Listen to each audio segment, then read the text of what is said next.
There's a possibility that Roger Sterling would have been invited to the Black and White Ball because he certainly travels in the society world, and he might have found his way there, but there is no question in my mind Don Draper would definitely have been invited to the Black and White Ball.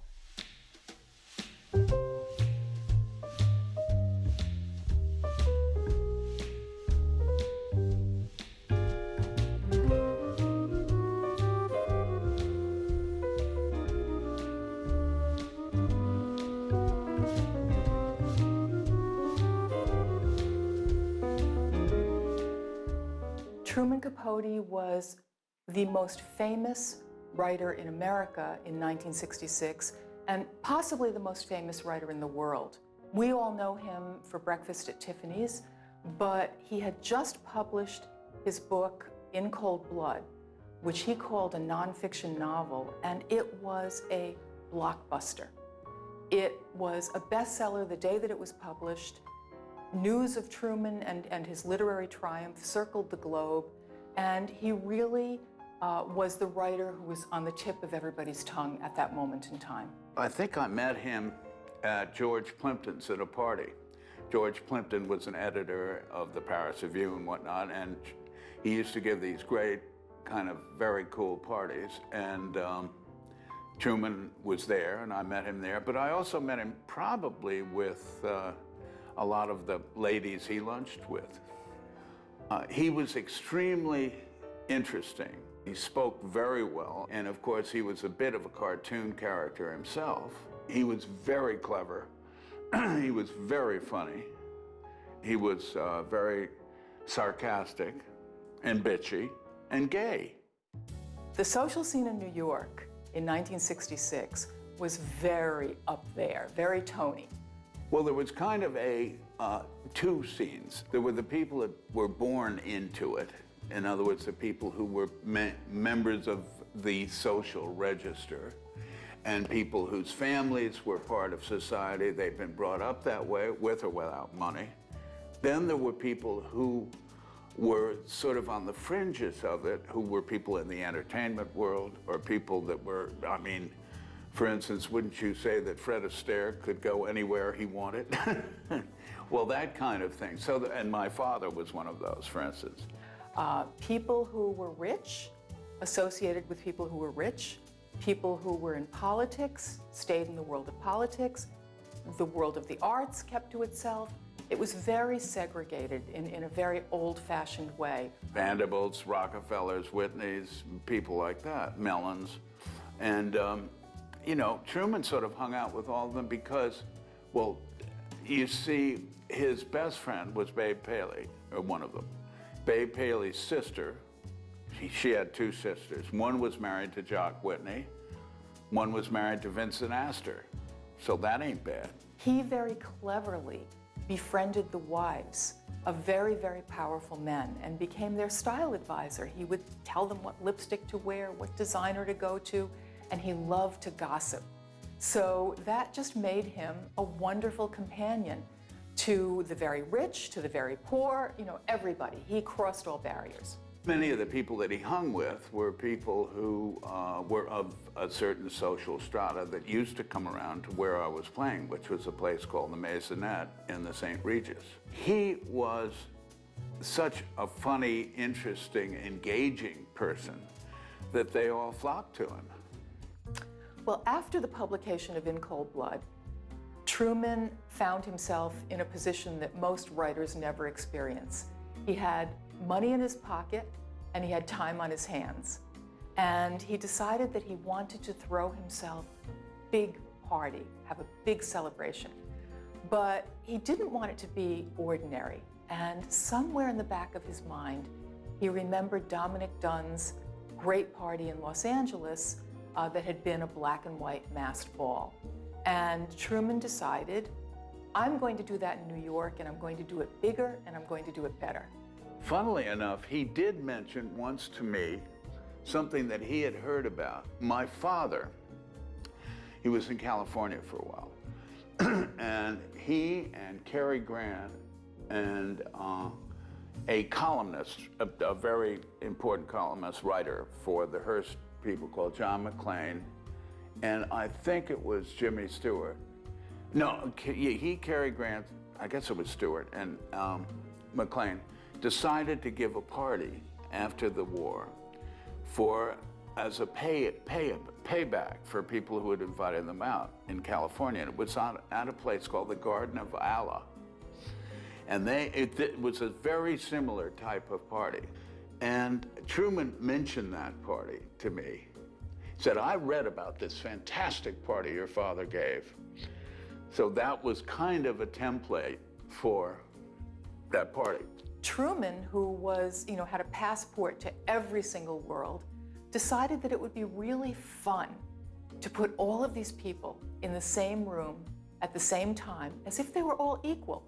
This was going to be a night when anybody could talk to anybody. This party sort of put them all together, regardless of Jewish, Catholic, et cetera. For instance, the party was given by a gay man for a Jewish woman, right, namely Kay Graham.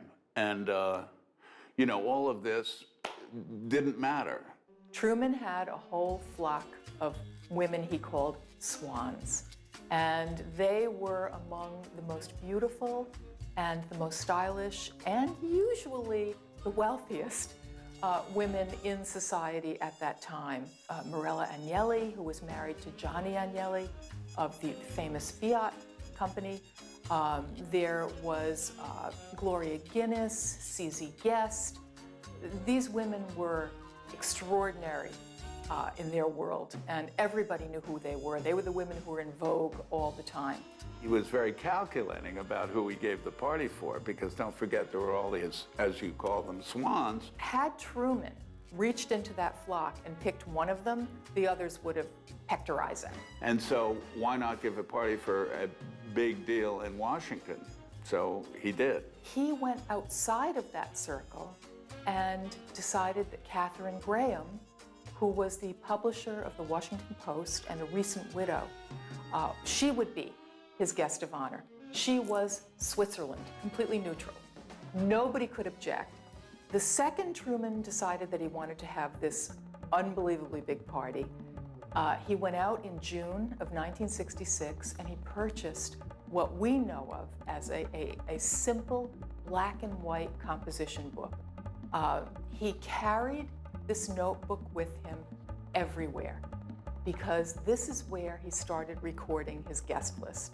And if he saw you, he'd think, and he'd make a spot decision, I'm inviting her to my black and white ball. And he'd write your name with a number next to it and then move on to the next person. People knew exactly what the notebook was. And if they didn't know, he was sure to tell them. He would say to people, maybe I'll invite you and maybe I won't. And he wielded this notebook like a weapon over New York society. And the worst thing that could possibly happen if you were with Truman was for him not to open the notebook and put your name in it. Social death. Truman asked his friend Evie Becker, who was an interior designer, to help him plan the party, the details of the party, although he had a very firm sense of what he wanted. He knew that he wanted it to be held in the ballroom at the Plaza Hotel, which he considered to be the only grand ballroom left in New York City. He didn't want massive floral centerpieces. He decided on just candelabras and with simple vines going around them. His argument for that was the people will be the flowers. And he had a very eclectic menu planned. He wanted all of his favorite foods. And that would be spaghetti, chicken hash, and eggs and sausages. We were having dinner somewhere on a night off, and he just said, I'm thinking of giving a party. And I said, great, cool. Then he called me a few days later and said, I'd love you to play for this party. But I'll tell you, I don't want anybody to know. It's a complete surprise. I'm going to give this party for Kay Graham, and I don't want anybody, I don't want any press, I don't want anybody to know. Well, 3 days later, I got about 4 phone calls from different gossip columnists saying, "Are you playing the Truman Capote?" And I said, "Well, I can't release." "Of course you were," they said. So they knew everything about it. Obviously, he told everybody that it was happening. He could not keep this to himself. He was a very exuberant person. And once he made up his mind that this was happening, he wanted to make sure that it would be written about. The invitation for the black and white ball was designed by Tiffany. So it was a very classic high society invitation. I mean, there was nothing remotely avant-garde about it. It looked like a wedding invitation. And that was Truman's nod to doing things properly. The invitations were mailed about 5 weeks before the event. He sent out 540 invitations, and he always joked that those invitations made him 540 friends and 15,000 enemies. This invitation was so sought after that people did anything. It was like a comedy. Not only did they try to buy invitations, because you could buy an invitation to a fundraiser, no matter how elevated it was socially, but you couldn't buy an invitation to the black and white ball. So there were all of these ruses. There were actual gossip columnists that came, for instance, to the Maisonette every night to see who was there so they could write about it. Then they go to 21, they go to different places.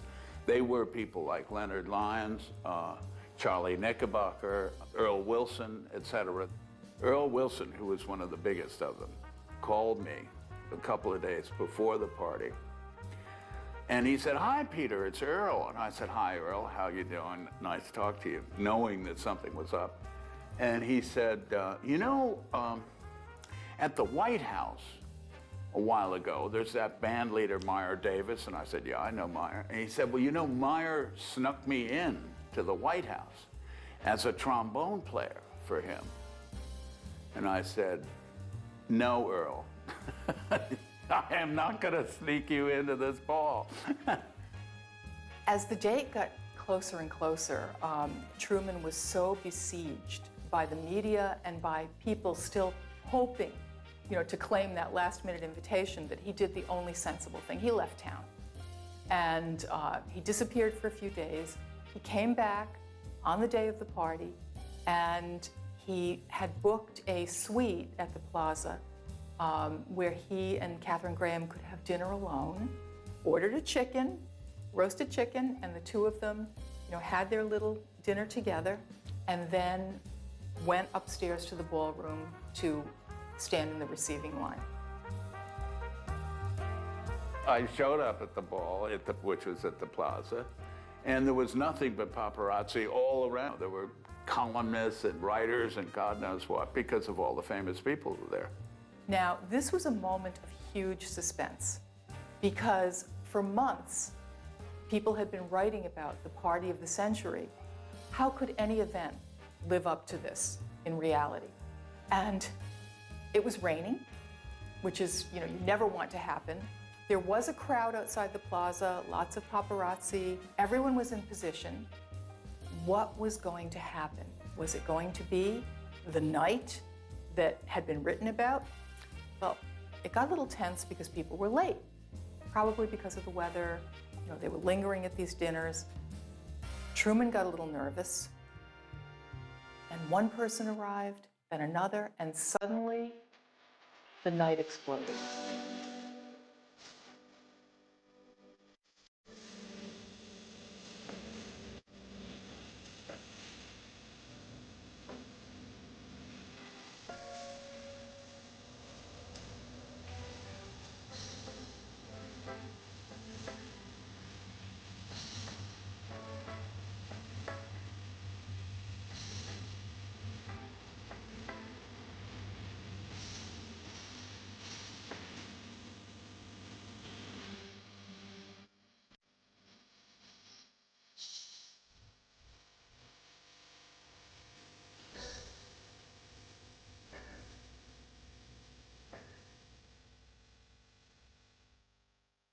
The most popular designers for the black and white ball were Halston and Adolfo. And yes, for the clothes, but actually more for the masks.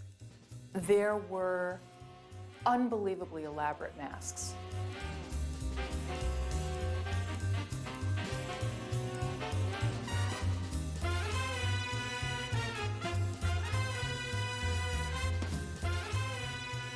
The real vision that evening was Penelope Tree, who was a teenager, and she represented the road ahead, the new world, the wild world.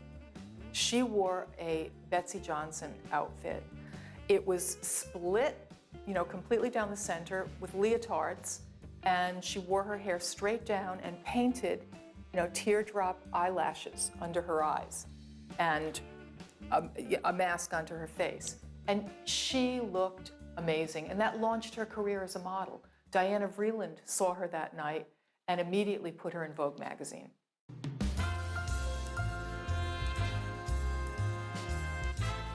If you wanted to have a really successful ball, you had to get Peter Duchin. He grew up in New York society, so he was of that world.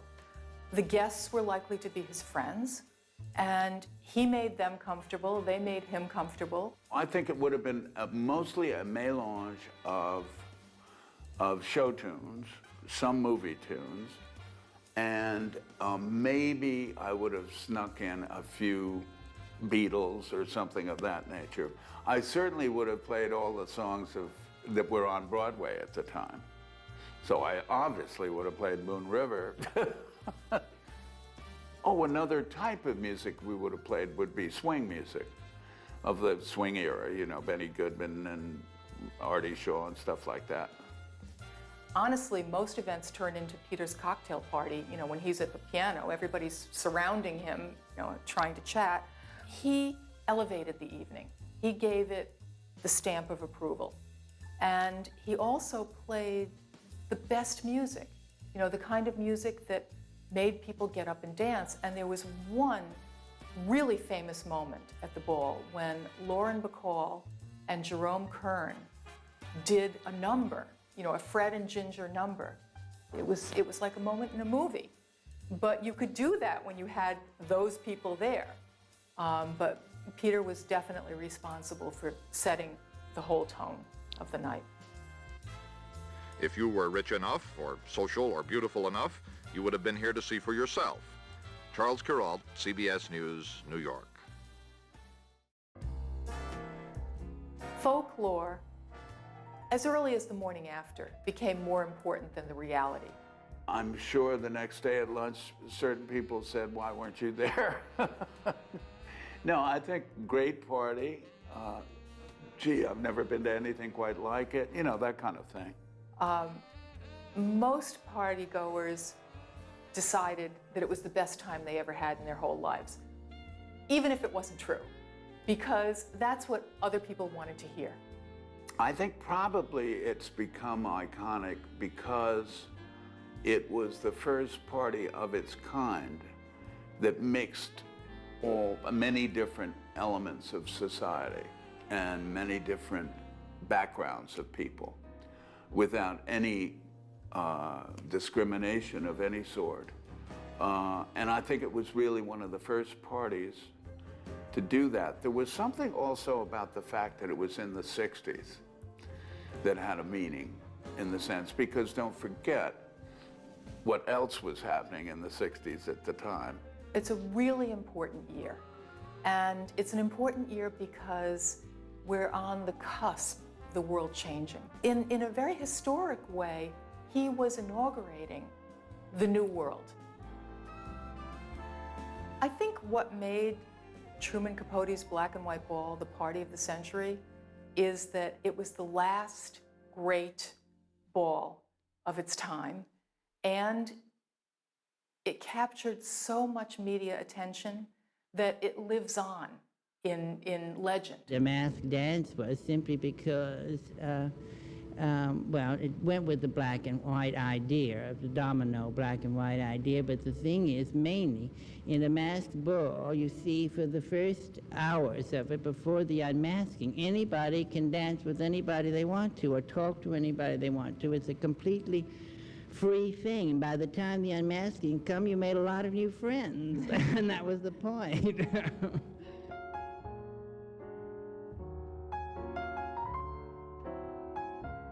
He decided that each swan would host a dinner before the ball. So that way, people could arrive at the ball in groups, and they would have broken the ice already, they would have gotten into the mood.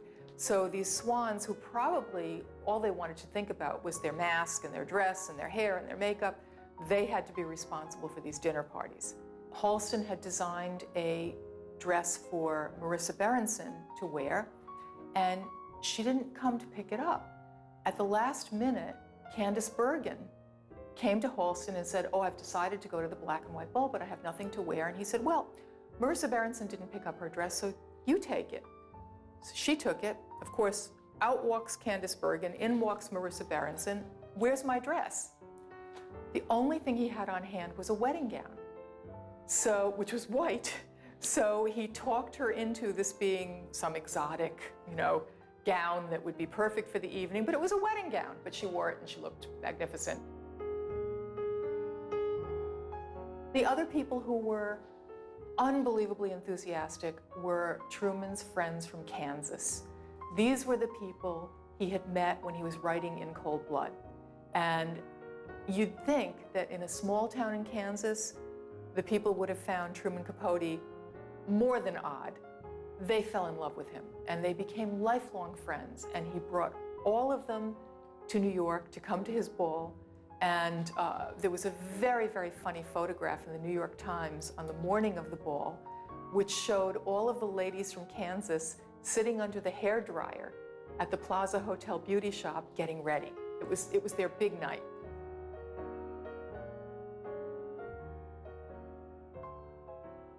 Most of the people who were there didn't even need last names.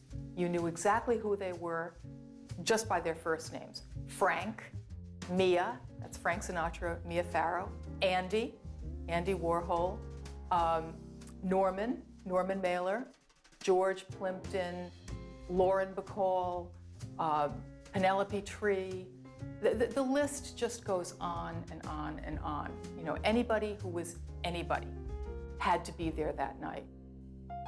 And if those names don't mean anything to you, presumably you are not in the other half, and you will be interested in this little report on how the other half lives.